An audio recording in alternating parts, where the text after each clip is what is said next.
so we can rush around. Please make sure that you're not bringing any food or drink other than water on board. Yeah. If you are, then make sure you've got some water in the bag. Children under the age of 4 should be considered unaccompanied guardians as it can be bumpy on board, and this is to make sure they have the rescue of animals.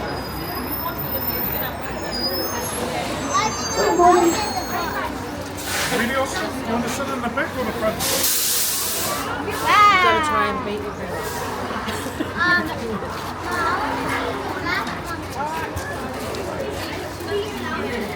We're putting it first. Maybe there's always still large.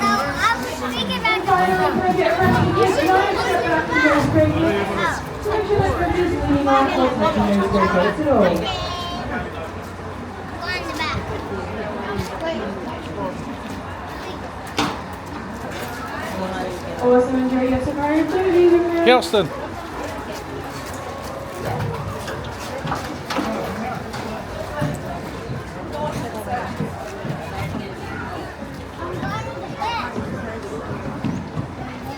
Wait.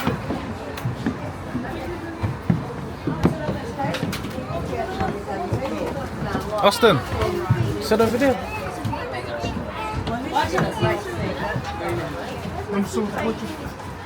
Sit. Come over.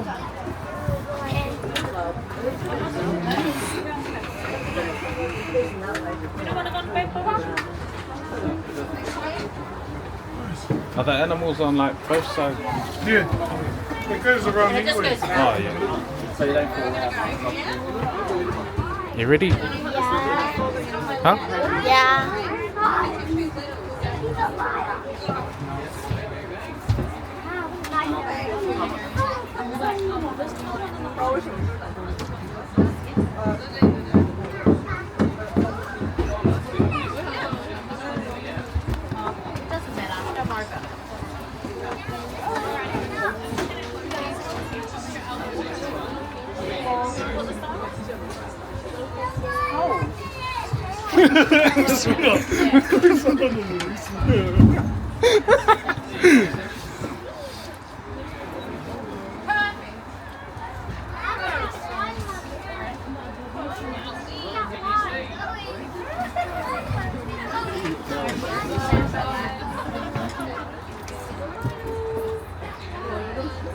What animal do you want to see? Capybara. Hi.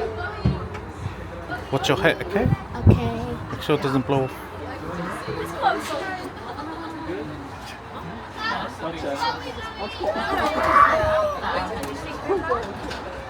I think I saw one.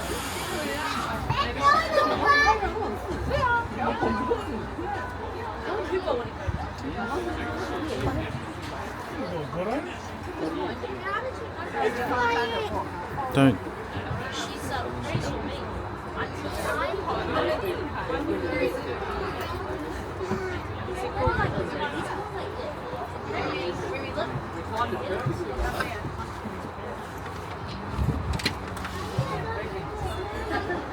All right, hello everyone. Welcome on board. My name's Genevieve. I am your safari guide this afternoon. Now before we get going too far, I just want to run through a couple of quick safety messages. Firstly, everything you've brought with you today, I recommend keeping it inside the vehicle with you today. I'm talking about hands and feet, faces, water bottles, small children, mobile phones, you name it. I recommend keeping it inside the bus. If you do drop something while we're out there today, I can't stop to pick it up. I can get one of the keepers to look for it, but there's no guarantee it won't be chewed on or pooed on while it's out there. Now, if there is an emergency while you're on board, medical emergencies or reasons we need to stop the vehicle or come back, my telephone number is at the front of your carriage. You can give me a call. If you're in this front carriage with me, it's a little bit easier for you to just come up to me and tell me what's going on.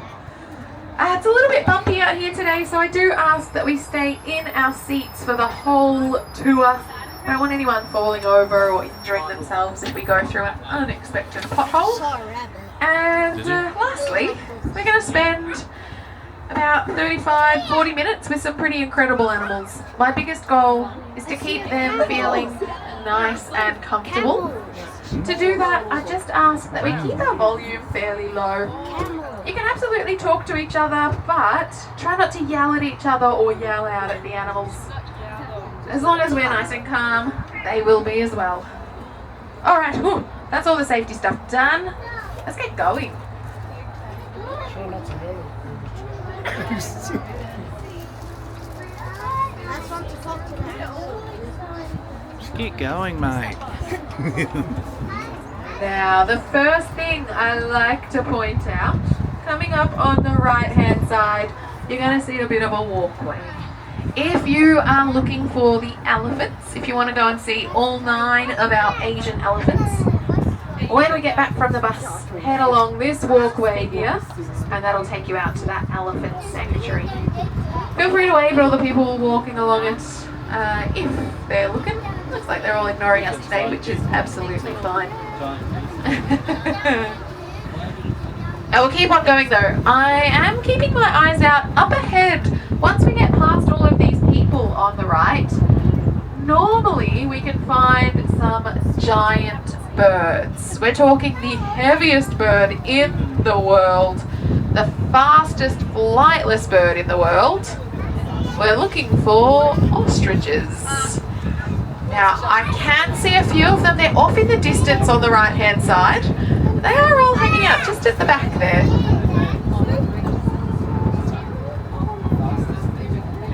Look, videos. Now, these ones here, they're all female ostriches, but I want you to get a good look at them. Try and memorize what they look like.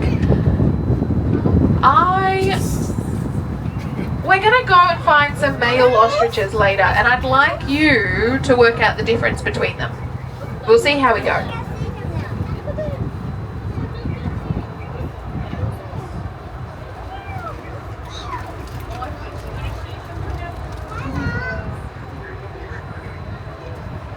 Now, as we keep on moving,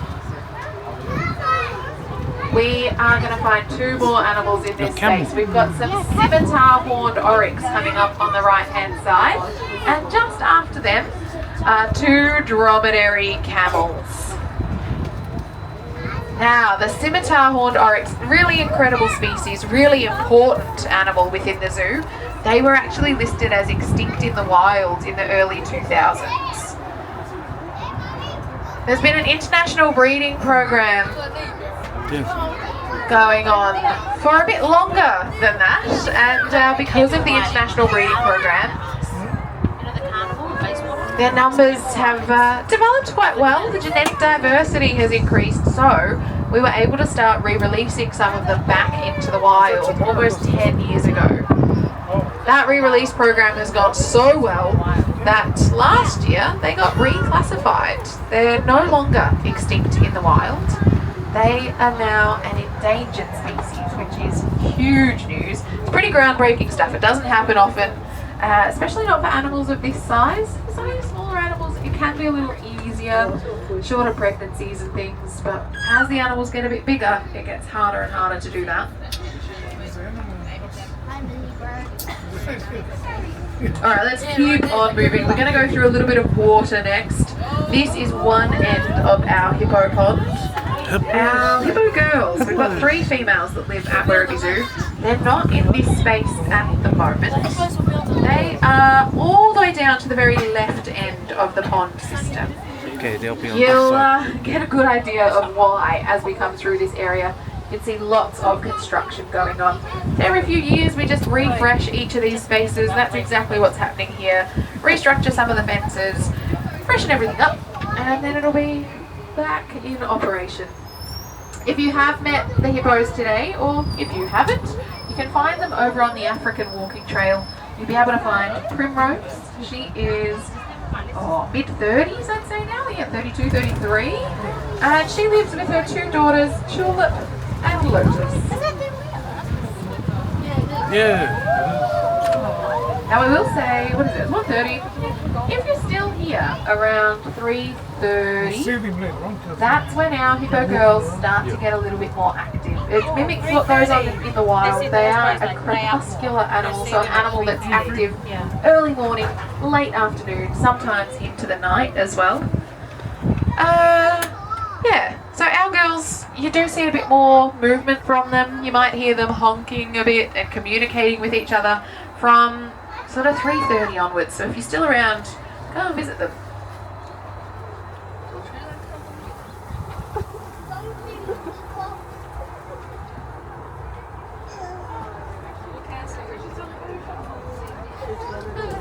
because it's the real safari. Now we're going to go nice and slowly just out of this gate here. And then we're just going to stop for a second to make sure it closes properly behind us. This one's on a timer, so we'll just sit tight for a second. And then we're going to find an antelope just up ahead of us here. They're an Indian antelope. They're called blackbuck. And I'm hoping you'll be able to work out which one the male is fairly easily. I'll give you the clue. A male antelope can be called a buck. So the name black buck, I mean, it's a pretty big hint. I already see it. But Just watching that gate behind us. that's not a buck. Start closing. There we go. Beautiful. I'll just try and keep that volume nice and low as we come alongside the black buck here. They are a little bit more active. They're a little bit more Just the on edge antelopes, this though. afternoon because that wind has started to pick up. There's been a bit more cloud cover, and they rely on their sense of hearing and their eyesight as their predominant senses. So with a bit of wind, their hearing is not as good. With a bit of cloud, their eyesight's not as good. So they're a little bit more on edge.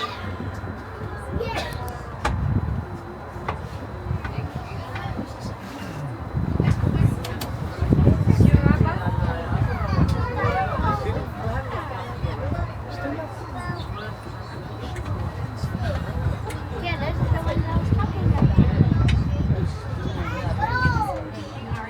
Reindeer.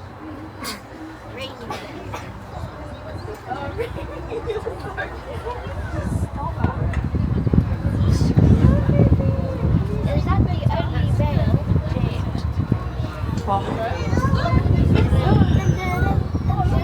So we're seeing some interesting behaviours here as well. If you watch that male for a little while, so you've seen what he's just done, he's just kind of run at a couple of the girls. He is slowly herding them. He's herding them together. It's up to him to keep them safe, right? He's the one with the horns, so he's got a really good defense mechanism, but they don't. If he does start moving again, we might see occasionally he puts his nose right up into the air. It's a really good visual communication. He might also put his tail up onto the top of his back. If he does that, you'll notice underneath the tail is bright white, so really easy to see as well. And then the other thing he sometimes does, and he was doing it a bit earlier, sometimes he rubs his face against things.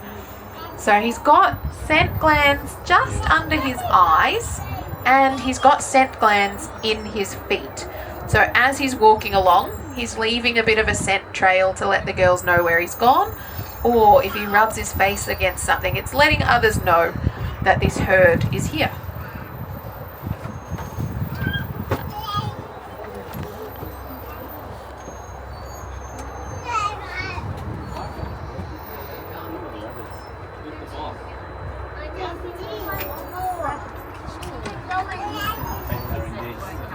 I think we're going to cross the road ahead of us here.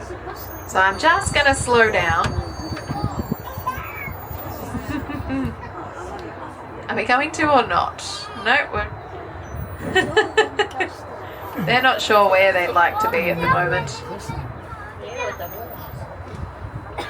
There's a rabbit still.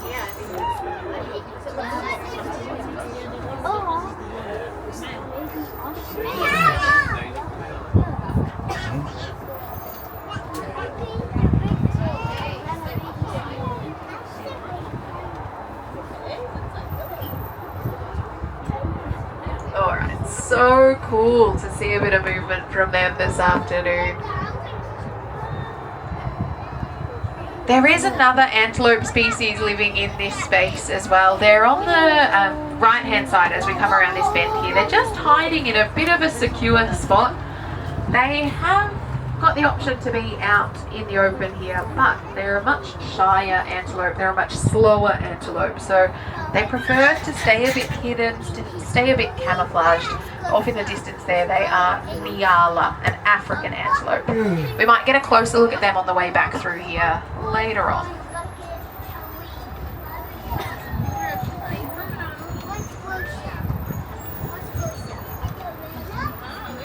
Now we'll keep on moving. We're going to go into a really cool space next. It's called a wildlife corridor. We're really lucky. We have the Werribee River running straight through the middle of the zoo, and I mean that comes with quite a bit of responsibility. We need to make sure any wildlife in the area still has access to that river. So if you look at all the fences in here, you'll notice they're all cut off at the bottom. Plenty of room for things like wallabies and your eastern grey kangaroos. They can move through this space nice and easily. We do sometimes see them, so definitely keep your eyes peeled into the trees either side. I will keep my eyes on the road, but if you do spot something, let me know at the end.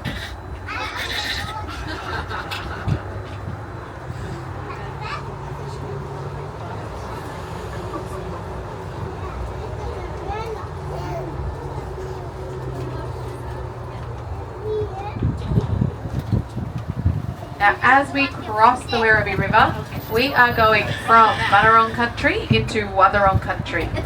And the border between countries in Aboriginal culture, it's a really sacred place. A place like this is all about sharing, it's about celebrating and storytelling. So I like to think we're kind of honouring all of those traditions in our own ways today.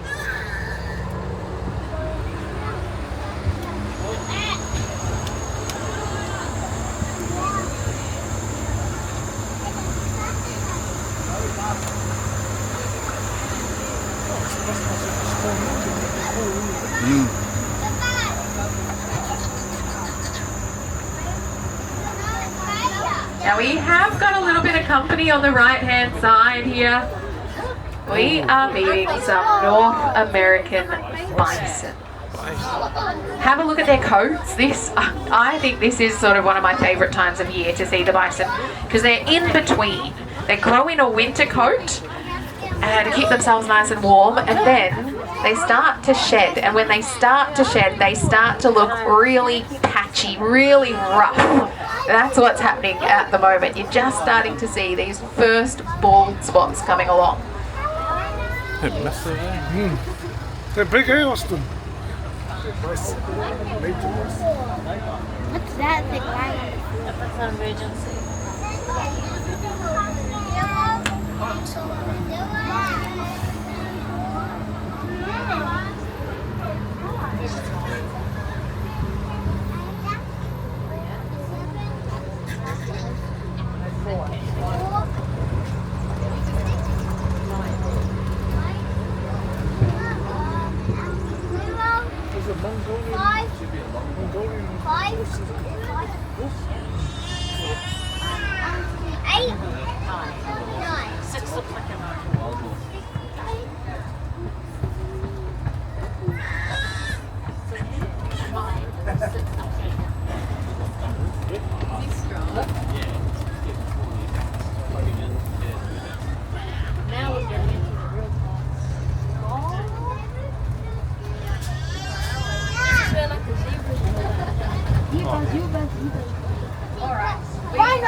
One more set of gates to get through before we are in the savannah, which, I mean, that makes these my favourite gates on property. Rhino Sanctuary. I like to call these ones up here the Jurassic Gates. And I have got one more little challenge for you. This one, hopefully, is a bit of a nice one, a bit of an easy one. While we're in the savannah, I would like you to try and take a mental picture of something, a mental snapshot, a memory of something, so that maybe next week, if you're having a bit of a slow day, a bit of a sad day, whatever it is, you can think back to this. You can think, oh, remember that cool giraffe or rhino or whatever it is that we saw? How cool was that? And it'll just boost your mood a little. We're going to take the scenic route into the savannah today. I am going to go a bit quiet while we're traveling along. I recommend keeping your eyes out to the left. You'll get an idea of where we're going, who we're going to go and meet. But I'll chat to you when we get a little bit closer.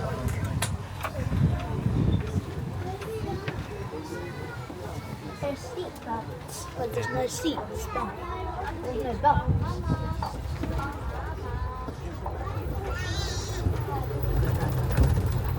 Seats and belts. Belts.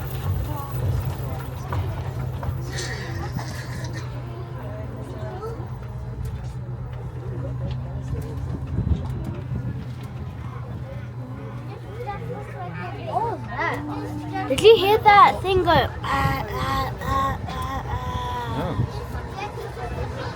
It was like back there, something going. Oh, giraffe. Giraffe explanation.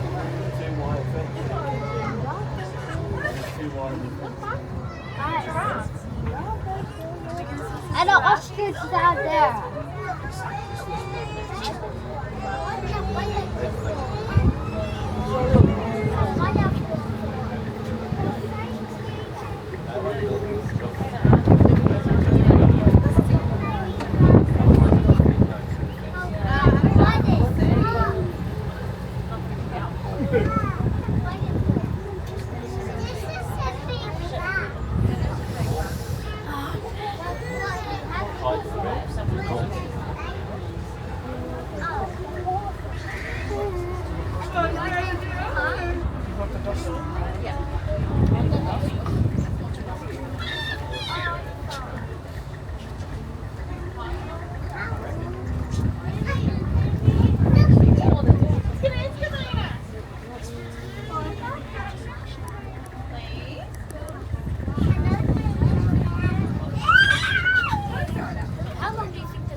Oh, look, the rhino. Rhino toaster.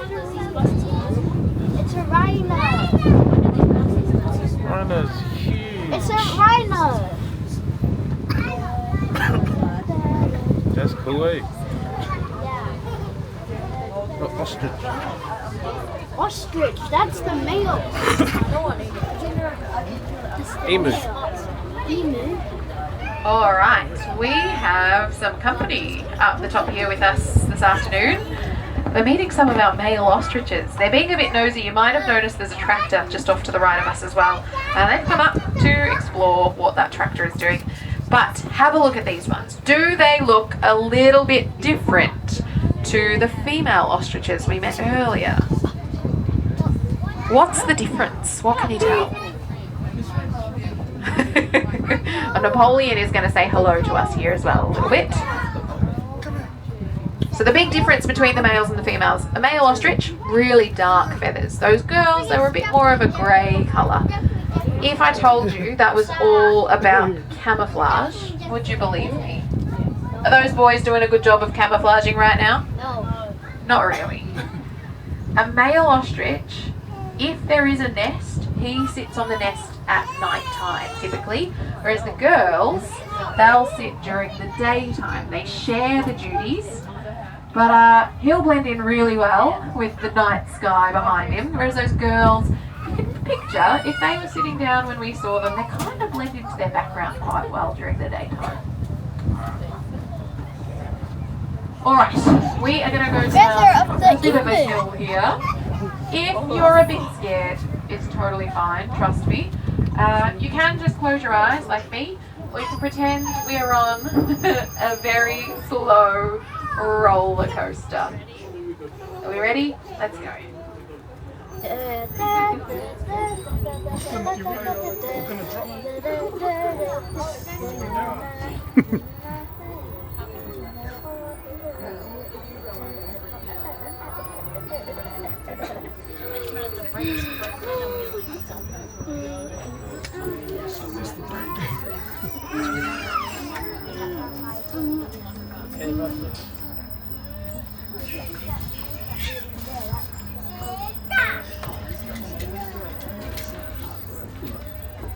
Alright, welcome to our lower savannah. Now, It's a zebra. I got a glimpse as we were coming around the corner up there. What looked like a rhino, I think he's moved off to the left-hand side of the vehicle. So what I'll do, just going to get us a little closer, and then I'm going to stop. We're going to stop alongside him and the zebras for a minute or two. I just ask that we try and keep the volume nice and low. You're already doing it. You've been doing an amazing job of that, so I don't need to tell you, but just in case we get a little excited at the idea of a rhino. Males. Yeah. Oh, that's a We've also got some scimitar horned oryx on the left, these bright white ones. We saw the family group earlier. This is our bachelor herd. Am I going a little crazy? I thought I saw the rhino nice and close. I think it's further up. That's alright, we'll keep going. I'll still do what I said, I'll stop when we're alongside the rhino. Zebras both sides of the bus as well. You know how earlier we saw the black buck, they were all moving around a bit, they were a little bit more on edge. The zebras, oh hello, the zebras are looking a little bit more calm.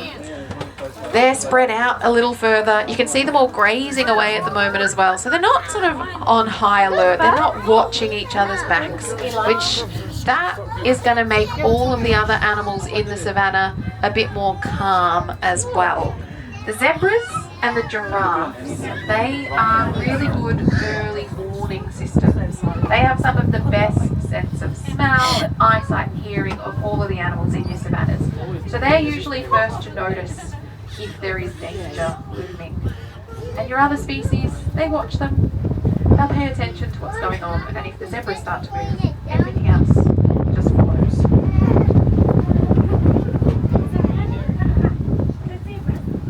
The zebras are the little.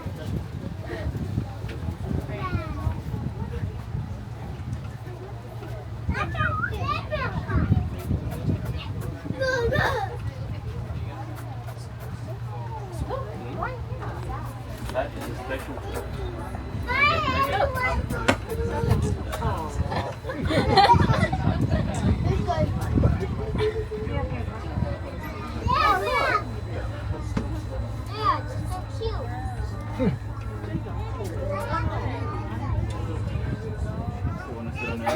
A little bit more company for us. Here we go. What I'm going to do, I'm going to introduce you to the rhinos from back here, so that when we're alongside them, you can just have some quiet time with them. Firstly, we've got some elands, some giant antelopes hanging out as well. Little mini challenge if you feel like it. There's a young one in the group. There's a 10-month-old. He's much smaller. If you spot him, good job. But rhinos. First, we're going to meet Kafaru, our male rhino. He's our breeding male. He's about 16 years old. A bit further up, I can see two bums facing us. That'll be Cece and Lataba, both females, with, they're about middle age. Cece is hanging near her daughter as well, Kapenzi. Kapenzi is close to her son, Jabulani. Jabulani's the little 1-year-old. So what I'll do, so you can all get a really good look and maybe listen in as well, I'm going to go absolutely silent. Try and do the same if you can. And we'll just cruise super slowly past these ones.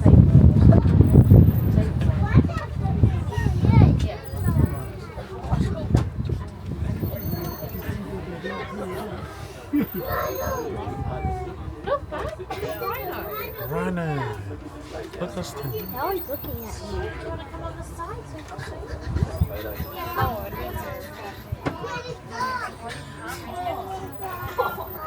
Wow. Yeah, they're huge.